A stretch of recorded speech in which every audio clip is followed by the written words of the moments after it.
Hello दोस्तों, स्वागत है आपका अपने इस यूट्यूब चैनल पर। दोस्तों, आज की जो स्पेशल वीडियो होने वाली है वो हमारी नई संसद के ऊपर होने वाली है। हम इस वीडियो के माध्यम से जानेंगे कि पुरानी संसद के होने के बावजूद हमें नई संसद की जरूरत क्यों पड़ी। पुरानी संसद और नई संसद में क्या क्या डिफरेंसेस हैं। आप सभी को पता है, आज 28 मई 2023 को प्रधानमंत्री नरेंद्र मोदी जी ने संसद के नए भवन का उद्घाटन किया है।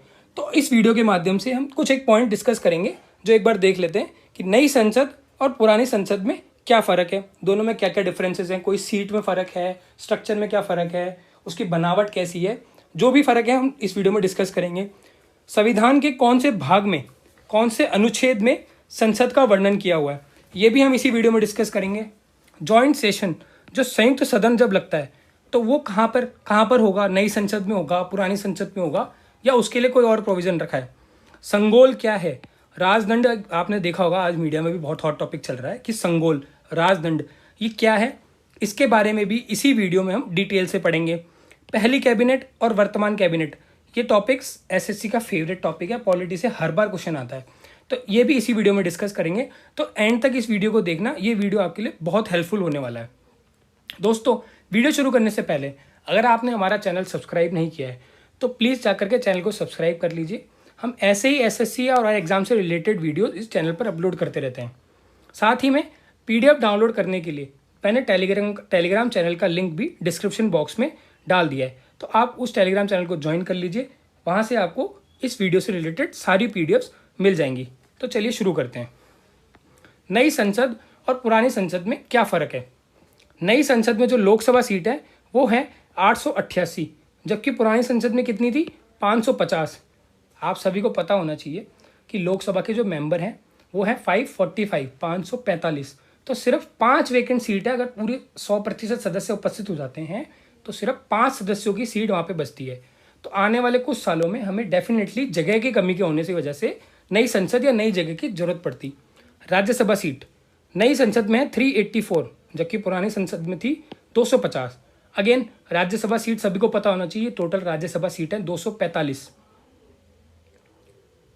तो 5 सीटें सिर्फ बच रही हैं। 5 सीटें बच रही हैं तो हमें जगह की कमी तो पड़ती। तो एक तो हो गया कि जगह की कमी की वजह से हमें नई संसद बनानी पड़ी।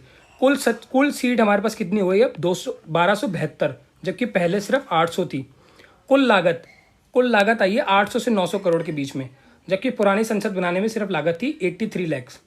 कब बनी संसद, 2023। हमें प्रिसाइज याद होना चाहिए कि 28 मई 2023 को तो इसका उद्घाटन मोदी जी ने अपने हाथों से किया था, तो हमें याद होना चाहिए।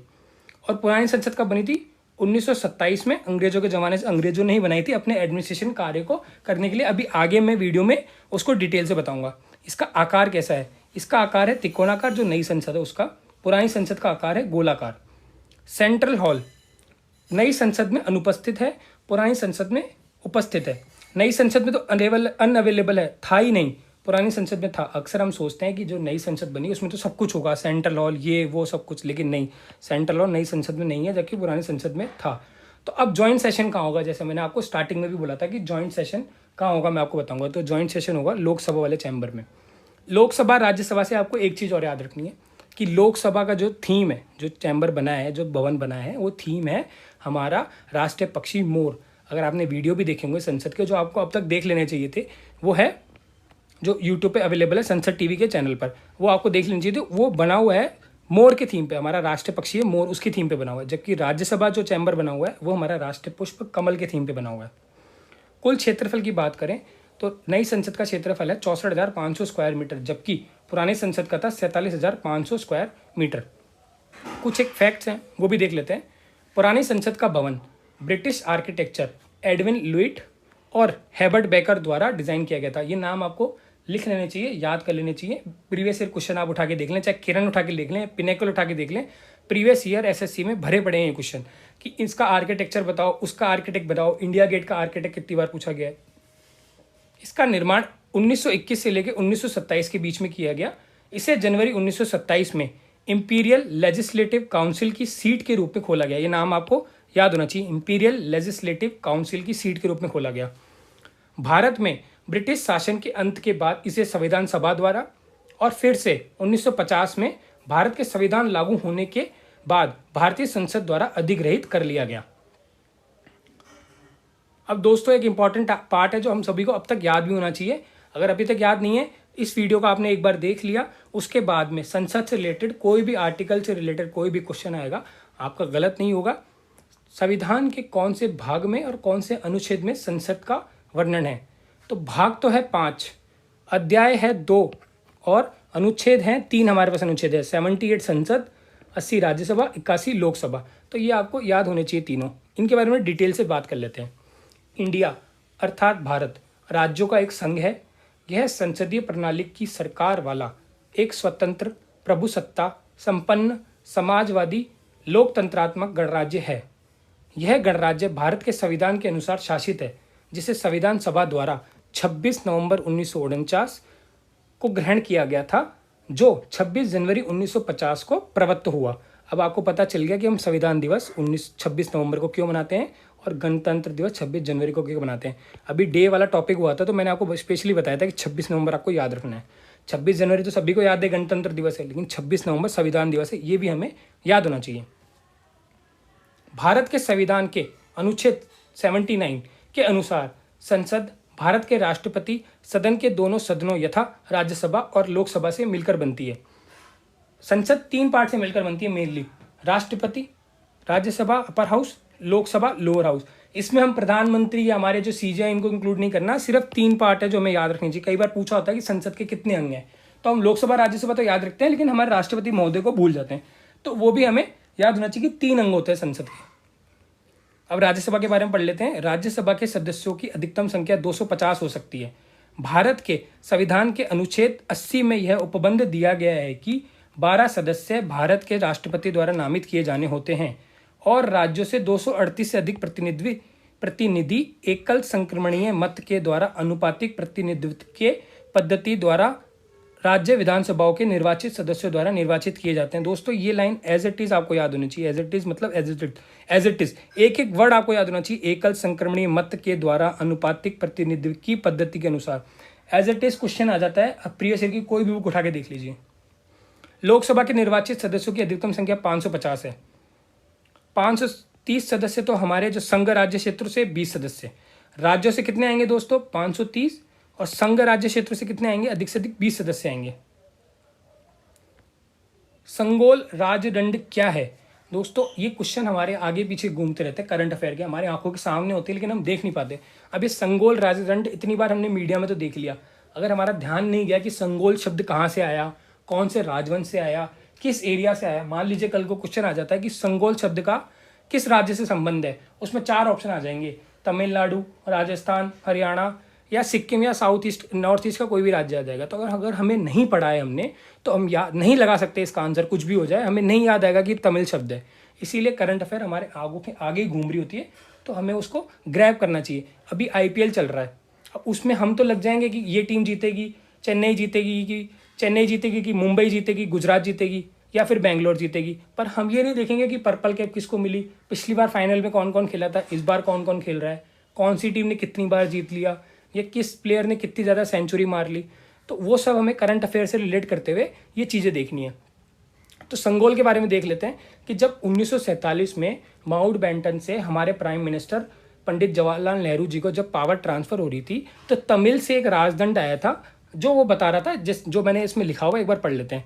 संगोल शब्द तमिल शब्द सेम्मई से लिया गया है, जिसका अर्थ है धार्मिकता। सेंगोल एक निष्पक्ष न्यायपूर्ण शासन का प्रतीक है और शासक या नेता को निष्पक्षता के सिद्धांतों को केंद्रीय दिशा निर्देश के रूप में रखने के लिए अनुस्मारक है।